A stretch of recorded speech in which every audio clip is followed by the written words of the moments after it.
entre cada 2 brasileiros que procuram um hospital público, não tem dinheiro para comprar o medicamento que o médico lhe receita. Aqui no Congresso Nacional, um projeto de lei já aprovado no Senado, que se encontra na Câmara, que é assegurar assistência farmacêutica gratuita a todos os pacientes da rede pública. Um dos defensores desta ideia é o senador pelo Distrito Federal, Adelmir Santana. Senador, como é que funcionaria isso? Tem dinheiro para comprar remédio para todo mundo? Existem recursos do Ministério da Saúde que precisam ser alocados aos municípios, aos estados e, na verdade, dotar esses municípios brasileiros de equipamentos básicos para que o atendimento seja completo. O que se vê hoje é uma migração de pacientes ou de pessoas que saem dos pequenos municípios e procuram os grandes centros, os centros metropolitanos, por não ter tido acesso ao tratamento em seu próprio município. Municípios até que, ao invés de montarem postos de saúde, compram ambulâncias para levar essas pessoas aos grandes centros. É a chamada ambulancioterapia. Exatamente. O que nós quisemos despertar é com relação à questão do acesso ao medicamento, porque de nada adianta o atendimento básico se a pessoa não tiver o atendimento também medicamentoso, se não tiver os produtos. O paciente sai do atendimento, às vezes marca uma consulta 30, 60 dias, vai à farmácia e não tem recursos para adquirir os produtos. Não é justo isso. Quer dizer, a assistência tem que ser completa. E muitas vezes os casos se agravam e o Estado paga muito mais caro por isso. Às vezes um atendimento básico se transforma no futuro um atendimento de alta complexidade e até mesmo de interação. Mas já não existe a chamada cesta básica de medicamento que o SUS assegura a todos os pacientes? Mas o que a gente tem assistido em alguns estados brasileiros é não ter esses medicamentos, ou em municípios brasileiros. O que nós estamos querendo despertar é exatamente isso, que haja no município onde mora o cidadão esse atendimento básico de medicamentos. E que necessariamente não precisa ampliar o tamanho do Estado. Pode-se fazer como exemplo da questão da farmácia popular, que já existe em São Paulo, em grandes centros. Então, o que nós queremos é que haja um credenciamento, haja uma combinação entre as farmácias privadas existentes, que administram bem os seus estoques, e o SUS, e fazer um mecanismo técnico de atendimento. Sai do SUS, passa na farmácia, compra os produtos e certamente evitaremos um atendimento de maior complexidade. Mas o remédio comprado no varejo, ele não sai mais caro do que as compras por atacado que as secretarias de saúde realizam? Não, na verdade nós propusemos no próprio discurso a formação de um tipo de pregão dos preços. O governo pode fazer isso e faz isso nas farmácias credenciadas, com alguns poucos produtos voltados para diabetes e voltados para a questão do controle de pressão arterial. Os preços que nós cobramos, ou que as farmácias podem cobrar, na ponta, são os preços estabelecidos pelo Estado, motivado por esse pregão que é feito entre o Estado, entre as secretarias e os produtores, no caso a indústria farmacêutica. Então, por esta forma, se dispensaria, por exemplo, o modelo da antiga Central de Medicamentos? Claro, acho que se criar mais mecanismo de Estado é uma aberração, porque aumenta a burocracia, dificulta o controle. Nós nunca vimos farmácias privadas jogarem caminhões de produtos vencidos fora. O que é isso? A boa administração dos estoques.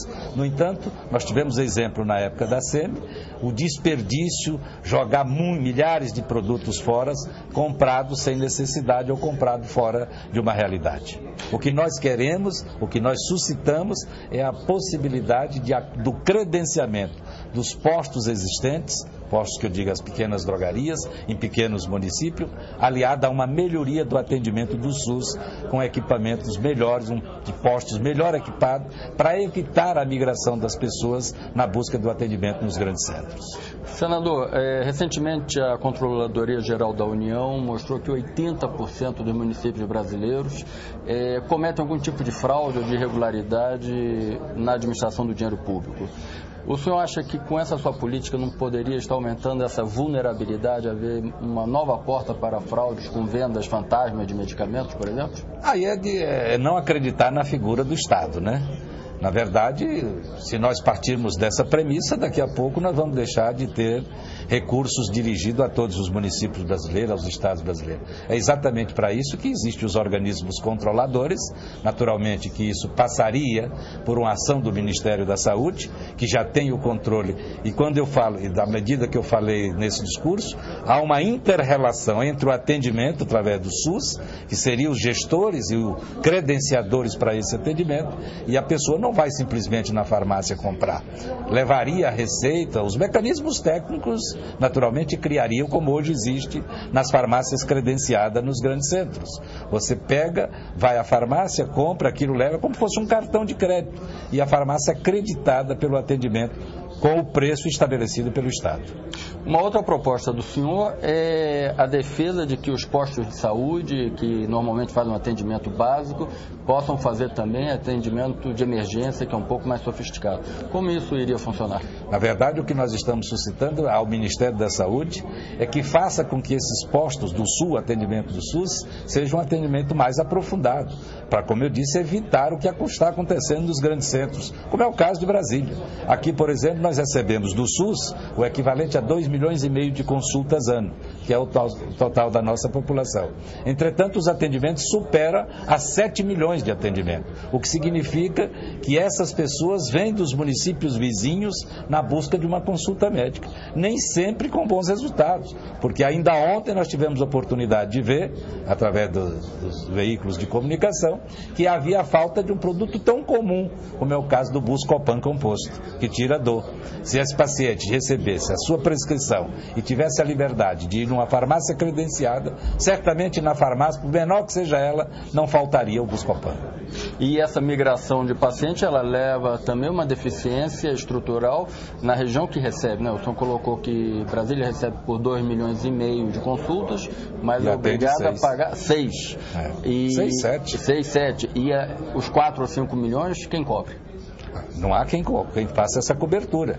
Na verdade, isso foi coisa que se deixou de ser atendido nos pequenos municípios, porque exatamente não dispunha, como nós colocamos, de postos de saúde adequados para esse atendimento. E o senhor acha que a política de médico de família que foi adotada nos últimos anos não contempla essa necessidade?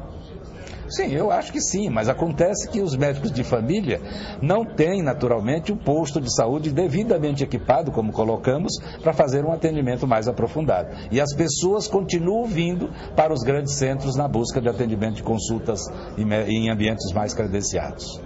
Bem, nós agradecemos aqui no cafezinho a presença do senador Ademir Santana, do Distrito Federal, ele que defende a aprovação de um projeto de lei que já se encontra na Câmara dos Deputados, que garante assistência farmacêutica gratuita a todos os pacientes do Serviço Unificado de Saúde. Eu sou Chico Santana, direto do cafezinho para a TV e para a Rádio Senado.